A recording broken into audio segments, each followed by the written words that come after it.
প্ৰটকলেও কয় বিধায়কজন ডিচিতকৈ ওপৰত। তাৰ পাছত কি ইমান ডাঙৰ কথা ক'বলৈ আহে আপোনালোকে? কোন এতিয়া প্ৰতিবাদ কৰিবলৈ অহা মানুহবিলাক কোন? যিটো সময়ত ডিচি এগৰাকী কেমেৰা সন্মুখত হাট বুলি দম দিছিলে মুখ্যমন্ত্ৰীয়ে, তেতিয়া এই IS এছ'চিয়েশ্যন ক'ত আছিলে? এই IS এছ'চিয়েশ্যন বোলে যিবিলাক কালি যে ওলাইছে ঘপককে, এই পাৰ্টি ক'ত আছিলে? বানাকান্ত ৰাইজক তেওঁলোকে কিমান ৰিলিফ দিলে? সেই প্ৰশ্নটো সুধিম নহয় আমি এতিয়া। ডিচিক আচলতে বিধায়কে সমালোচনা কৰিব পাৰে নে নাই? ডিচিটো আচলতে বিধায়কতকৈ ওপৰত নে আচলতে বিধায়কগৰাকী ডিচিতকৈ ওপৰত? সেই প্ৰশ্নবিলাক আহিছে।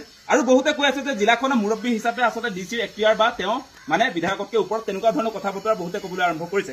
মানে আপোনালোকে এটা কথা জানি লওক যে বিধায়ক হিচাপে ৰাইজে যিগৰাকীক আচলতে নিৰ্বাচন কৰি দিয়ে সেইজন জনপ্ৰতিনিধি গৰাকী মানে সংবিধান অনুসৰি আৰু আপোনাৰ গভৰ্ণমেণ্ট অফিচিয়েল যি প্ৰটকল আছে, গভৰ্ণমেণ্ট অফিচিয়েল প্ৰটকল অনুসৰিও আচলতে এই ডিচি গৰাকীতকৈও পদমৰ্যাদাটো বিধায়কগৰাকীৰ ওপৰত।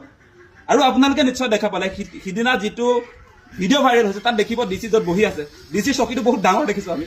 ডিচিয়ে য'ত বহি আছে সেই চকীখন একদম বহুত ডাঙৰ এখন চকী, বিধায়কগৰাকী য'ত সোঁফালে বহি আছে তেওঁৰ চকীখন বহুত চাপৰ। আৰু সেই কথাটোতে ওলাই পৰিছে মানে ডিচি গৰাকীতকৈ বিধায়কজনৰ পদমৰ্যাদাটো ওপৰত থকাৰ পাছতো, পাব্লিক ৰিপ্ৰেজেণ্টেটিভ হিচাপে তাৰ পাছতো ডিচি গৰাকী একদম বহুত ডাঙৰ চকী এখনত বহি আছে। সেইটোৰ পৰা এটা কথা বুজা যায় যে ডিচিজনৰ সঁচা সঁচিকে বিধায়কগৰাকীৰ প্ৰতি যিটো সন্মান থাকিবলৈ সেইটো নাই। কাৰণ ডিচিজনে MLA জনক ছাৰ বুলি মাতিব লাগে, সেইটো হৈছে সংবিধান বা আপোনাৰ চৰকাৰী যিটো প্ৰটকল আছে, যিটো নিয়ম আছে।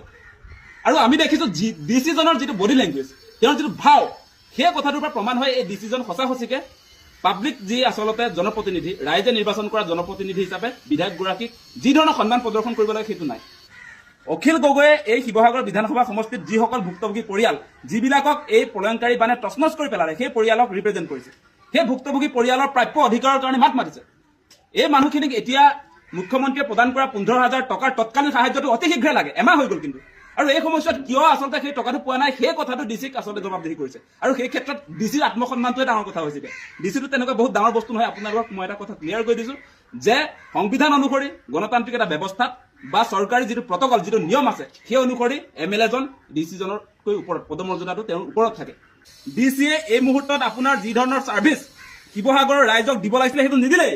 মন জিলাত আপোনাৰ সেই 19 তাৰিখে যিটো বৰষুণ দিছিলে নেৰানেপেৰাকে, সেই বৰষুণৰ খবৰ পোৱাৰ পাছতো ৰাইজক তেওঁ এলাৰ্ট নকৰিলে, কাকো নজনালে। সেই কথাটো আজি পোহৰলৈ আহিছে। আৰু সেই যে ৰাইজক সতৰ্ক কৰি নিদিলে যে মহাপ্ৰলয় এটা আহি আছে, সেই কথাটো ৰাইজক নজনালে, যাৰ কাৰণে 100 জনতকৈ বেছি মানুহ আচলতে মৃত্যুমুখত পৰিলে। সেইটোৱে মেইন কথা। এই মানুহজনক জবাবদিহি কৰিব লাগিবই। তেওঁ জিলা প্ৰশাসনৰ মুৰব্বী, গতিকে তেওঁৰ জিলাখনৰ এটা প্ৰলয় আহিছে, সেই প্ৰলয়ৰ কথা তেওঁ গম পায়, তাৰ পাছত তেওঁ নজনালে আৰু প্ৰয়োজনীয় সময়ত তেওঁ মানুহক উদ্ধাৰ নকৰিলে। সেই মানুহজন ব্যৰ্থতাৰ প্ৰতীক বা সেই মানুহজন আচলতে ৰাইজৰ প্ৰতি, ৰাইজৰ জীৱন সম্পত্তিৰ প্ৰতি তেওঁৰ কোনো ধৰণৰ দায়বদ্ধতা নাই, সেইটো প্ৰকাশ পাইছে। সেই মূল কথা ধৰিব লাগে। তেওঁ আত্মসন্মানটো পাছত হ'ব। 100 জন মানুহৰ মৃত্যুতকৈও তেওঁৰ আত্মসন্মান ডাঙৰ নহয়। সেই ডিচিজনৰ আত্মসন্মান ডাঙৰ নে 100 জন মানুহ মৃত্যুমুখত যে পৰিলে তেওঁলোকৰ ব্যৰ্থতাৰ কাৰণে, সেইটো ডাঙৰ কথা। সেই কথাবিলাক আলোচনা কৰক। এতিয়া ৰাইজক আচলতে সহায়ৰ প্ৰয়োজন, এই মুহূৰ্তত ৰাইজক ক্ষতিপূৰণৰ প্ৰয়োজন। এই সময়ছোৱাত কোনো কাৰণতে ডিচিৰ আত্মসন্মানটো ডাঙৰ কথা নহয়, সেই কথাটো আমি স্পষ্ট কৰি দিছো।